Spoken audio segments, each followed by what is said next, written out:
Hello everyone, आज हम बात करने वाले हैं स्टैंडर्ड फिफ्थ इंग्लिश मीडियम। उसमें हमारा सब्जेक्ट है एनवायरनमेंट और लेसन नंबर 11 नेशंस प्राइड। ठीक है, चलो देखते हैं नेशंस प्राइड में क्या है। उसमें रीड करते हैं। Vatsa and Ayushi were watching TV. Just then, Ketul and Honey came back from the temple with Grandma. Grandma asked Vatsal and Ayushi, "What are you watching in TV? Do you know about him?" ठीक है, तो अब क्या है कि बच्चों यहाँ पे ना जो वत्सा है और आयुषी है ना, वो दोनों टीवी देख रही हैं। ठीक है, और तभी केतुल और हनी है वो अपने जो दादी माँ है ना उसके साथ आ रहे थे। ठीक है, वो भी टेम्पल से आ रहे थे। तब दादी माँ है ना वो वत्सा और आयुषी से पूछते हैं कि तुम दोनों टीवी में क्या देख रहे हो और क्या तुम्हें इन दोनों के बारे में, इन सब के बारे में पता है। ठीक है, ऐसा पूछ रहे हैं दादी माँ। अब देखते हैं Vatsa. Yes, this is about the fearless Azad. ठीक है, तो वत्सा कहती है कि हाँ मुझे पता है। ठीक है, ये बहादुर आज़ाद की बात हो रही है। ठीक है, यहाँ पे ऐसा कह रही है वत्सा। आगे देखते हैं grandma. Fearless Azad name was Chandrashekhar Azad. Since childhood he was brave. He sacrificed for the freedom of the country. Ketul and Honey, you also watch this film. Afterward, I shall tell you the story of one such a fearless child. अब grandma कहती है कि हाँ, ये उस बहादुर बच्चे का नाम है आज़ाद। ठीक है, जिसका पूरा नाम है चंद्रशेखर आज़ाद, और वो बचपन से ही इतना बहादुर था। ठीक है, और उसने अपना पूरा का पूरा जो सेक्रीफाइस है ना, अपना जो त्याग है, वो देश की आज़ादी के लिए लगा दिया था।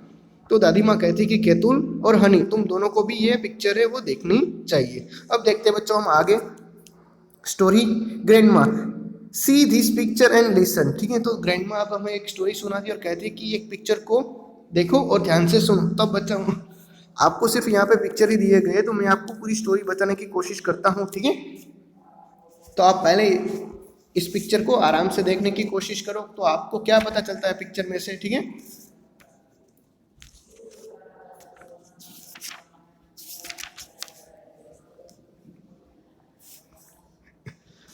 तो जो फर्स्ट पिक्चर है ना, हमें यहाँ पे जो फर्स्ट पिक्चर दिखाई दे रहा है। ठीक है,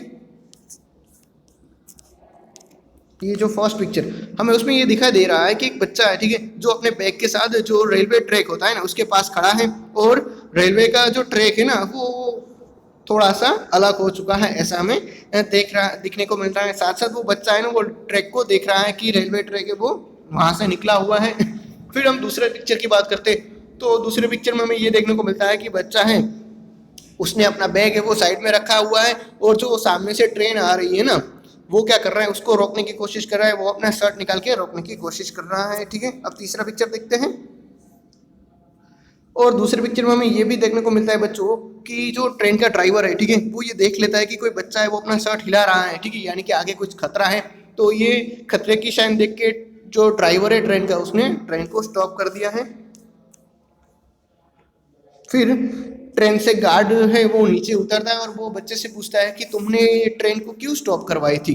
ठीक है, तब बच्चा कहता है कि जो रेलवे ट्रैक है उसका पटरी है वो निकल चुका है। ठीक है, इसीलिए ट्रेन को रोका है। ठीक है, मैंने, और ताकि हमें जो फ्यूचर में जो एक्सीडेंट होने वाला था मैंने इसको अभी ही रोक दिया है। और बच्चे की इस बहादुरी को देख के गार्ड है उसको शाबाशी देता है। और फिर लास्ट पिक्चर में हमें ये पता चलता है कि बच्चे को ना सम्मानित भी किया जाता है। ठीक है, अवार्ड भी दिया जाता है। तो बच्चों मैं आपसे ये पूछना चाहता हूँ कि अगर आप इस बच्चे की जगह होते तो आप क्या करते। ठीक है, तो एक सिंपल सा आंसर आप ये कह सकते हैं कि अगर हम इस बच्चे की जगह पे होते तो हम भी ऐसा ही करते जिस तरह से इस बच्चे ने किया हुआ है। ठीक है, मैं भी एक्सीडेंट को रोकता। अब हमें कुछ क्वेश्चन के आंसर दिए गए हैं। What do you seen in the first picture. आपको पहले पिक्चर में क्या दिया गया है, तो मैंने आपको उसी तरह से बताया था कि एक बच्चा है बैग के साथ खड़ा है, रेलवे ट्रैक के पास खड़ा है, रेलवे का जो ट्रैक है वो निकला हुआ है, पटरी है वो निकली हुई है, तो वो देख रहा था। ठीक है, दूसरे पिक्चर में आपको क्या दिखाई दे रहा है, तो मैंने आपको वो भी बताया था कि दूसरे पिक्चर में जो बच्चा है उसने अपना बैग साइड में रखा था, साथ साथ जो सामने से ट्रेन आ रही थी ना, ठीक है, वो रोकने के लिए बच्चे ने अपना शर्ट भी निकाल दिया था। तीसरे अब देखते हैं, why has the train stood still in the second picture. ठीक है, तो जो दूसरे पिक्चर में जो ट्रेन थी वो क्यों खड़ी रह गई थी। ठीक है, उसको क्यों वहाँ पे स्टॉप करवा दिया गया था। तो हम इस तरह से आंसर लिख सकते हैं कि ट्रेन का जो ड्राइवर था उसने बच्चे के हाथ में जो शर्ट है वो देखा, और जो एक्सीडेंट की पोजीशन थी उसको समझ के ट्रेन को स्टॉप कर दिया।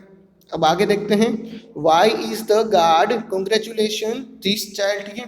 तो गार्ड है, उसने कॉन्ग्रेचुलेशन क्यों किया था उस बच्चे को, ठीक है, शाबाशी क्यों दी थी, क्योंकि गार्ड ने जब पूछा कि तुमने ट्रेन को क्यों रोका, तो बच्चे ने बताया था कि जो पटरी है वो निकली हुई है, ठीक है, और उसने ट्रेन का जो एक्सीडेंट होने वाला था वो भी रोक दिया था। इसी तरह से गार्ड ने बच्चे को शाबाशी दी थी। अब देखते हैं, what would you do if you were in the place of the that child, ठीक है। और मैंने जिस तरह से आपको बताया था कि अगर आप उस बच्चे की जगह पे होते तो आप क्या करते, तो आप कह सकते कि अगर मैं उस बच्चे की जगह होता तो मैं भी एक बहादुर बच्चे की तरह ही ट्रेन को स्टॉप करने के लिए लग जाता, ठीक है, और ट्रेन को एक्सीडेंट होने से बचा लेता। ओके बच्चों, तो इसी के साथ हमारा जो स्टोरी है वो कंप्लीट होता है। अब देखते हैं डिस्कशन। तो डिस्कशन में आपको क्या करना है, आपको ना अपनी तरफ से कोई एक इवेंट लिखनी है, जैसे कि प्लेस ऑफ इवेंट और नोट ऑफ द इवेंट। मतलब कि आपके आसपास में कोई गांव है, ठीक है, और उसमें भी, या आपने कोई ऊपर वाली स्टोरी की तरह ही कोई जो इवेंट्स है, ठीक है, यानी कि कोई घटना है ऐसी कि या तो सुनी है या तो आपने देखी है ना, उसी के बारे में आपको लिखना है, ठीक है। इस यहाँ पे आगे देखते हैं।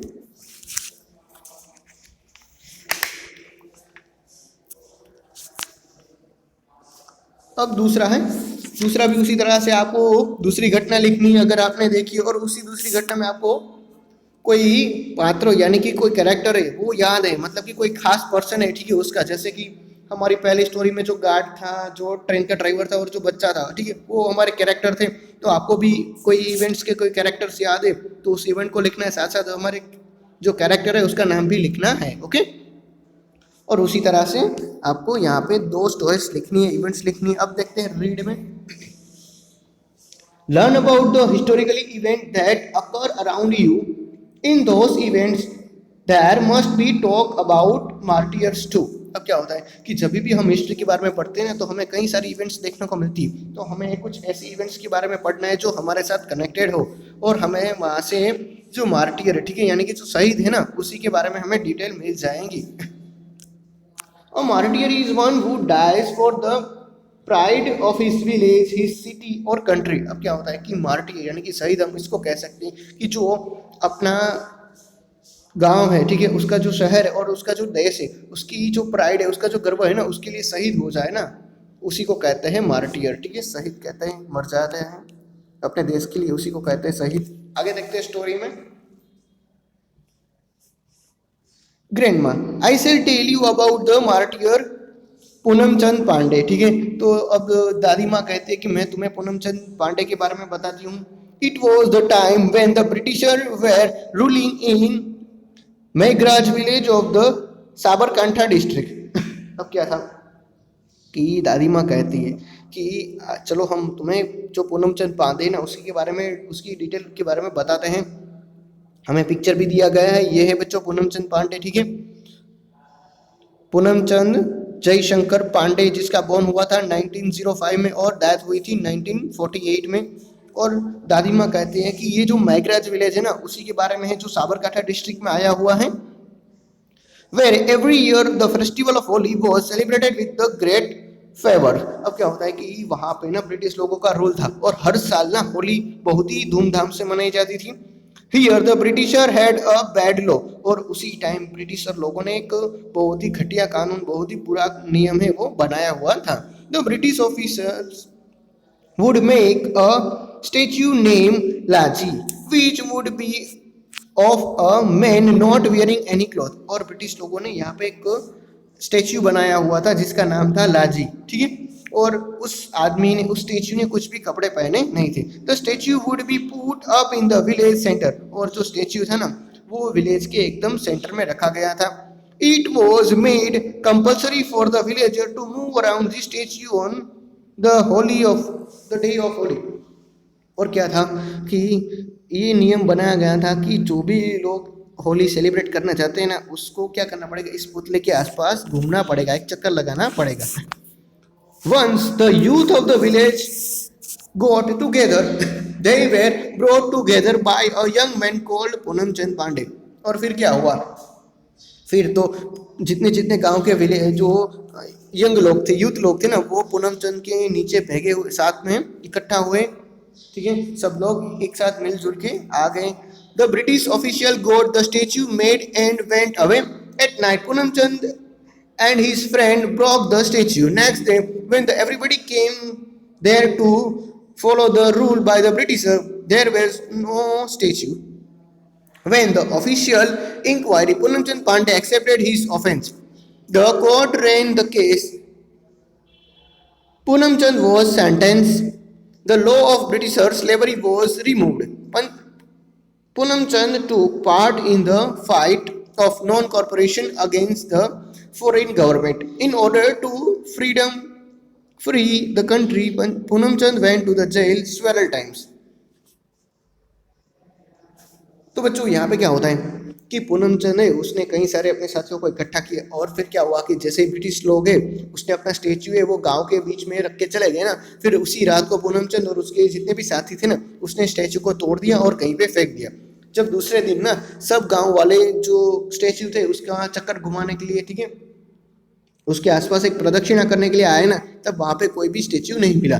तो ब्रिटिश लोगों ने इंक्वायरी की कि ये स्टेच्यू था हमने रखा था वो कहाँ पे गया है, तो वहाँ पे कोई भी स्टेच्यू मिला नहीं। और फिर क्या हुआ कि तहकीकात करने के बाद पता चला कि जो पूनम चंद पांडे है ना उसी ने ये सारा कांड किया हुआ था। तो पूनम चंद पांडे को गिरफ्तार कर दिया गया और कोर्ट में भी पेश किया गया, और कोर्ट में उसको जेल की सज़ा भी हुई। और फिर क्या हुआ कि फिर तो पूनम चंद वापस छूट गए थे, और जो नॉन कॉर्पोरेशन मूवमेंट है, ठीक है, यानी कि असहकार का जो आंदोलन था ना, ठीक है, उसमें पार्टिसिपेट किया था। और अपने देश के लिए तो पूनम चंद पांडे कई बार जेल भी जा चुके हैं। To remember these patriot, his statue is there in Shri PCN High School even today. To keep his name immortal, a road in this city is also named Freedom Fighter Punam Chand Pandey Road. और क्या था कि इसी बहादुरी के लिए, इसी गर्व के लिए पूनम चंद पांडे है ना उसका एक स्टेच्यू भी रखा गया है, ठीक है, PCN हाई स्कूल में, जो आज भी हमें देखने को मिलता है। साथ साथ जो ये पूनम चंद पांडे, ठीक है, वो हमेशा के लिए अमर ही रहे ना, इसीलिए कई सारे रोड का नाम भी फ्रीडम फाइटर पूनम चंद पांडे रखा गया है। ठीक है, तो चलो बच्चों अब हमें भी एक उसी तरह से फ्रीडम फाइटर के बारे में लिखना है, जैसे कि मार्टियर्स नेम, ठीक है, आप कोई भी मार्टियर्स का नेम लिख सकते हो जो भी शहीद हुए थे ना उसी का नाम, जैसे कि विनोद किनारी वाला है, ठीक है, और उसका स्टेच्यू डिटेल कहाँ है तो गुजरात लॉ कॉलेज है, ठीक है, अहमदाबाद में है, वहाँ पे रखा गया है। और उसकी जो इवेंट्स वन लिखना है, मतलब कि वहाँ पे क्या घटना हुई थी और दूसरे दिन क्या घटना हुई थी, और how did he become a martyr, और किस तरह से वो शहीद हुए थे उसके बारे में लिखना है। आगे देखते हैं, थिंक्स एंड सेज, हमें सोचना है और कहना है, ठीक है, कि क्या कहना है। What would you do if this happen, ठीक है, अगर आप क्या करोगे अगर ये होता, नीचे का जो सेंटेंस है वो होता है तो। If your friend suddenly suffer from nuisance, मतलब कि आपका जो दोस्त है, ठीक है, उसको अचानक चक्कर आ जाए तो क्या करते हो आप। दूसरा, if an epidemic strike your village, अगर कोई आफत है, कोई रोग चढ़ा है, ठीक है, बड़ी बड़ी जो बीमारी है वो आपके गांव में आ जाए तो आप क्या करोगे। If there is a thief at your neighbours home, अगर आपके जो पड़ोसी है उसके घर में कोई चोर घुस जाए तो आप क्या करोगे। ठीक है, और बच्चों अब देखते हैं अवर पैट्रियोट्स में कुछ हमें पिक्चर दिए गए हैं कि जो चंद्रशेखर आज़ाद है, जिसके हमने पहले में देखा था, ठीक है, शुरुआत में ही जो देखा था ना, ठीक है, आज़ाद के बारे में, वो उसका पिक्चर दिया गया है। फिर ही श्याम श्री कृष्ण वर्मा है, ठीक है, राम प्रसाद बिस्मिल है और भगत सिंह भी हमें दिए गए हैं। साथ साथ चलो बात करते हैं तो various honour for bravery works of a children up to the 16 year of age, ठीक है, तो कई सारे बहादुरी के अवार्ड्स दिए जाते हैं अगर बच्चा 16 साल और उससे भी कम हो तो, ठीक है, और उससे अप हो यानी कि उससे भी बड़ा हो तो, जैसे कि नेशनल ब्रेवरी अवार्ड है जो 1917 से 57 से दिया जाता है। संजय चोपड़ा अवार्ड है वो 1978 में दिया जाता है। गीता चोपड़ा अवार्ड है वो 1978 में दिया जाता है। भारत अवार्ड है वो 1987 में दिया जाता है। और बापू गयाधनी अवार्ड है वो 1988 से दिया जाता है। तो इतने सारे अवार्ड से बहादुरी के लिए दिए जाते हैं। ठीक है बच्चों, और इसी के साथ हमारा लेसन नंबर 11 नेशनल प्राइड यहाँ पे कंप्लीट होता है। Thank you.